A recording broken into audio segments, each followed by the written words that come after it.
un des principes de base de la justice, l'institution judiciaire telle qu'on la pratique dans ce pays, et qui est tout à fait de bon sens et logique, c'est qu'on se venge pas et on se fait pas justice soi-même.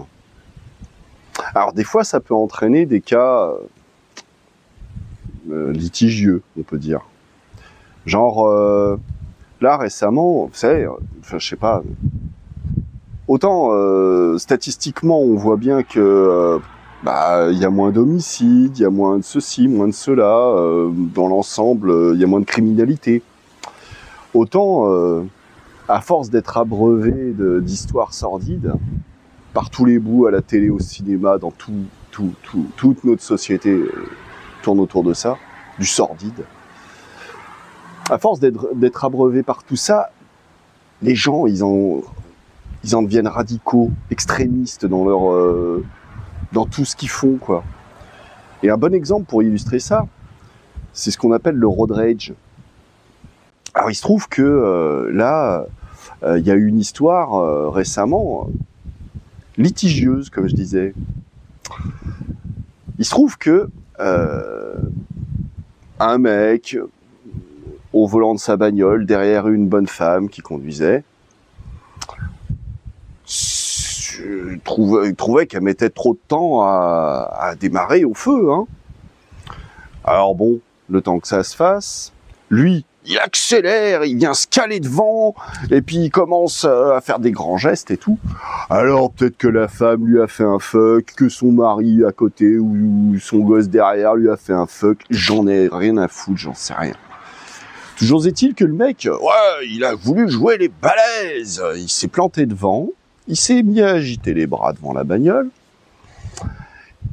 Et la bonne femme, d'après ce qu'elle nous dit, elle a pris peur, quoi. Et c'est normal, hein, je veux dire, un mec qui fait ça devant ma bagnole, je me dis, c'est quoi encore ce tordu, quoi. Elle lui a roulé dessus. Alors voilà, c'est compliqué, hein, parce que le mec, il faisait un road rage, là, il s'énerve et tout, tu sais pas sur qui tu peux tomber, le gars, il aurait très bien... Un mec qui est capable de faire ça,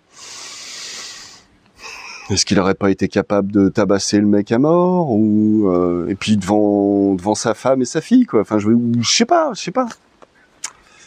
Mais toujours est-il que elle a eu quelque part, j'ai envie de dire, un bon réflexe, hein. Elle était en situation de danger face à un mec dangereux. Difficile de lui reprocher ce qu'elle a fait. Mais vous voyez, comme les situations deviennent extrêmes. Je lui donne pas tort à elle, hein, honnêtement, comme je dis, hein, ce mec-là était certainement dangereux. Comme il y en a d'autres, hein, des mecs dangereux, pour un oui, pour un non, qui vont... Bon, est-ce qu'il y en a plus qu'avant, moins? Je sais pas. Bon, ça fait les gros titres, hein. Ça brille dans l'actualité, ça nous marque l'esprit, hein. Comme ces mecs qui fracassent la gueule des SDF dans la rue à coups de pavé, parce que... Pourquoi pas? Tout ce genre d'infos comme ça, c'est sordide, hein. Bon, ça compose notre quotidien, hein. Est-ce que ça rend pas plus excessif, plus... Toujours faire dans la démesure, la surenchère? Et justement, question vengeance et se faire justice soi-même. Vous avez vu là, je reprends cette histoire des tuffers. Vous avez vu ce qui s'est passé? Donc moi, j'ai entendu un maire dire que, de toute façon, ils ont intérêt de dégager parce que sinon ça va pas bien se passer. Le maire de la commune, agriculteur, est revenu avec ses copains agriculteurs, viticulteurs, c'est ce qu'ils ont dit aux infos. Ils sont revenus avec des barres de fer, avec des tracteurs, ils ont arraché les tentes du sol, qu'il y aurait pu y avoir quelqu'un dedans, ils lui roulaient dessus, c'était la même.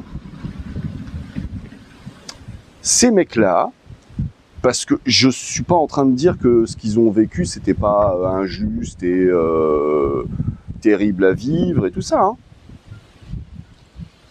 Mais parce qu'ils se sont montés le bourrichon entre eux, contre ces salauds de jeunes, là, qu'est-ce qu'ils viennent faire là? C'est indécent. Bah non, justement. S'il y a bien, c'était pas le meilleur endroit pour le faire, il y avait plus que descendre. Qu'est-ce que vous vouliez qu'ils fassent? Qu'ils brûlent quoi de plus? Hein? Ah ouais, mais il y a quelqu'un qui est mort. Putain, mais il y a des gens qui meurent tous les jours pour plein de raisons différentes. Et au lieu d'en vouloir à ces jeunes là, vous voudriez pas plutôt en vouloir au connard qui a mis le feu? Des fois. Je dis ça, moi. Et puis de toute façon, encore une fois, à quoi ça sert d'avoir un bouc émissaire? Ça sert à vous défouler, à vous venger, hein, les gens. Or, même si on chopait le mec, qu'est-ce qu'on fait? On remet la guillotine en place, celui qui a foutu le feu, hein. Qu'il l'ait fait exprès ou qu'il l'ait pas fait exprès, hein, de toute façon, c'est la même. Hein. Là, ça en dit long, c'est sur le comportement humain. C'est de ça dont il est question, là, tout de suite. Hein? Fallait se défouler. Donc, ils ont foutu... Alors, les rêveurs, là, ils ont pas cassé une baraque, ils ont pas pété une bagnole. Ils se sont fait défoncer leur bagnole. Hein? On est venu casser leur matériel. On les a attendus avec des barres de fer pour leur taper dessus. Et ils reprochaient aux flics de pas avoir bougé pour les évacuer du militari.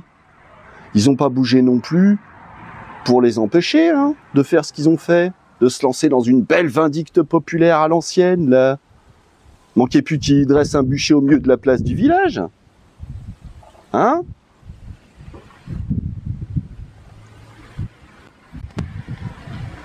Vous voyez, c'est toujours la même merde. Hein. Les autres, c'est des salauds. Faut restreindre leur liberté. Non, bah, pas les miennes. Non, déconnez pas quand même. Hein. Ah, ouais, ah. C'est ces salauds de jeunes, là. Ces preneurs d'otages de grévistes. Ces extrêmes droitistes de gilets jaunes. Ces 10 septembriens. Moi, je suis irréprochable, moi. Ouais. Ça pue du cul, hein. Moi, j'ai noté une petite phrase. Le pouvoir a gagné lorsque c'est le peuple lui-même qui réclame qu'on restreigne ses libertés.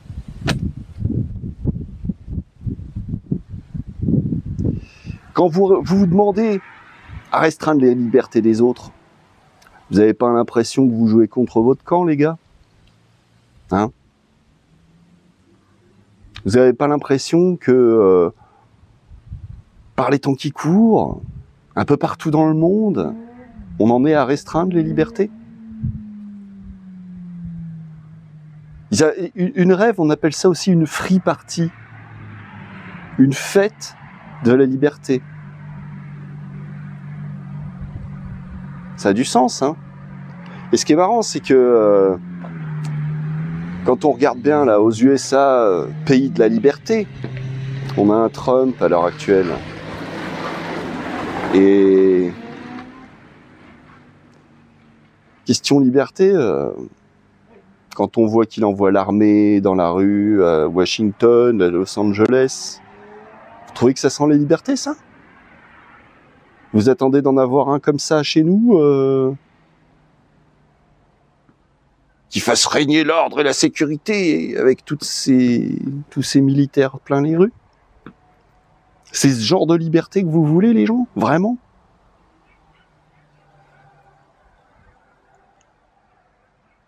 En vrai, je crois qu'on est beaucoup hein, dans ce pays à se tromper d'ennemis. Hein.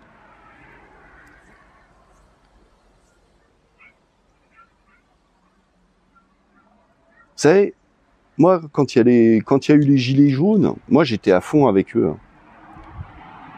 Mais c'est vrai que j'ai pas aimé un truc, moi. j'ai pas aimé que ça casse, que ça brûle. Et c'est pour ça que je dis depuis longtemps que la révolution, ça fait peur. Qu'est-ce qui reste aux gens quand ils sont frustrés, brimés, qu'on les prive de leur liberté? Il y a un moment, ils cassent tout, ils brûlent tout. C'est peut-être typique à nous Européens, à nous Français, j'en sais rien. Mais moi, je me rappelle d'un truc quand même. Hein. J'en avais déjà parlé.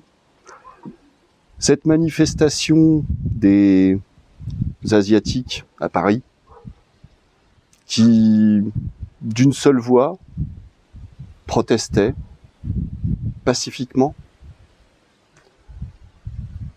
dans les rues de Paris pour dire qu'ils en avaient marre d'être eux aussi victimes de racisme, comme d'autres. Hein.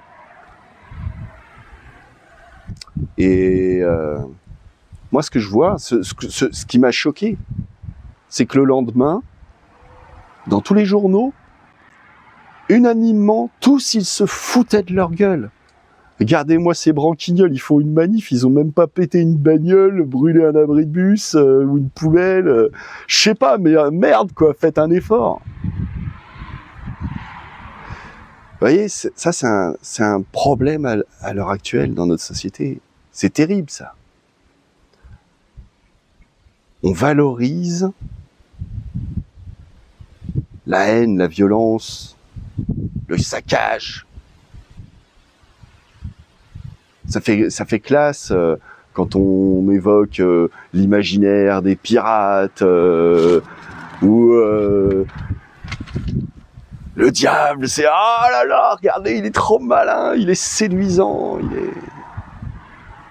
Vous voyez, il y a des trucs comme ça, c'est à la mode. Hein, non pas que je crois au diable, hein, c'est pas une question de ça, mais vous voyez, c'est cet imaginaire collectif qu'on se dresse autour de la mafia. Ah, c'est tellement... Oh, putain, ils nagent dans le pognon, j'aimerais tellement avoir la même vie.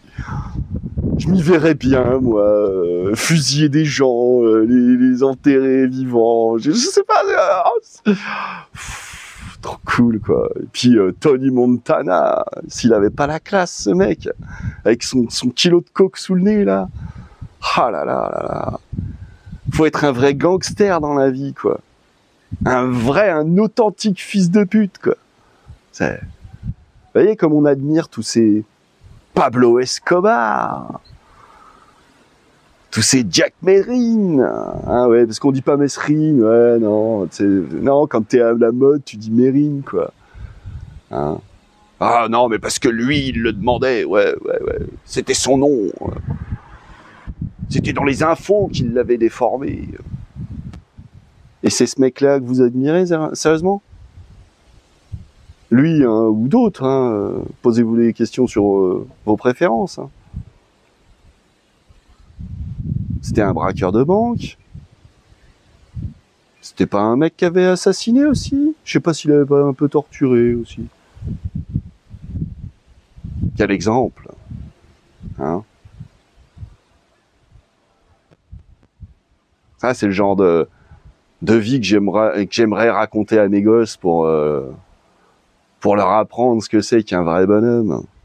Hein? Je me demande si c'est les mêmes mecs qui apprennent à leurs gosses qu'il faut taper sur les bonnes femmes aussi, ou les violer si besoin, ou je sais pas. Moi, ça me fait rêver, ça. Ça me fait rêver, moi, de voir à quel point la vie, ça pourrait être autrement, quoi. Pourquoi est-ce que les gens ont besoin de se tourner vers Ah ouais, mais parce que c'est l'outsider, c'est le gars qui est venu de nulle part, quoi. Puis c'est comme nous, c'est des gueux, quoi. C'est des petites gens qui gravissent par eux-mêmes, par la force de leurs poignets, les marches de la gloire. Des histoires extraordinaires. En fait, si vous aimez justement cet outsider qui vient de nulle part et qui gravit les marches, tout ça, vous vous rendez pas compte que l'ennemi, du coup, c'est ceux qui sont en haut des marches, maintenant.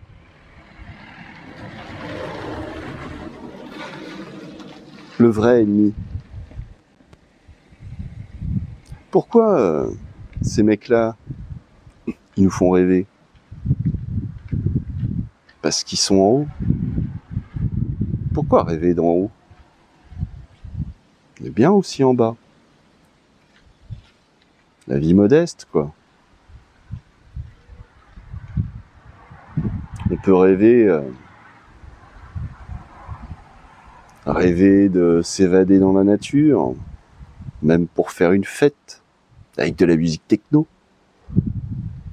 Je vous le répète, hein, je suis pas du tout technophile, dans ce sens-là. Je suis jamais allé dans une rêve. Pourquoi on voudrait leur retirer cette liberté? En vrai, qu'est-ce que ça peut foutre? C'est vrai, ils piétinent un pré. Bon, de toute façon, son pré... parce que les vignes autour, je suis pas sûr que même... Ça a déjà brûlé. Qu'est-ce que tu veux abîmer, hein? Mais...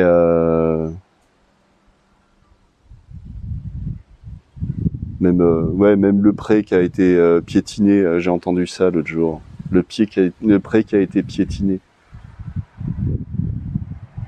Bah oui, hein, forcément, il va falloir relabourer, ressemer, comme si là, en ayant brûlé, il n'avait pas fallu ressemer. Enfin, je sais pas, tout ça, c'est juste, on a vécu quelque chose, une injustice, il y a eu cet incendie, alors il faut qu'on se venge.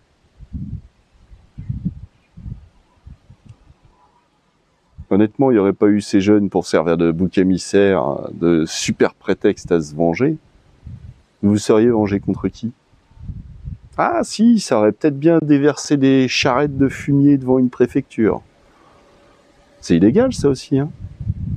Comme se venger, comme venir avec des barres de fer, se servir d'un tracteur agricole comme d'une arme. C'est interdit tout ça, hein.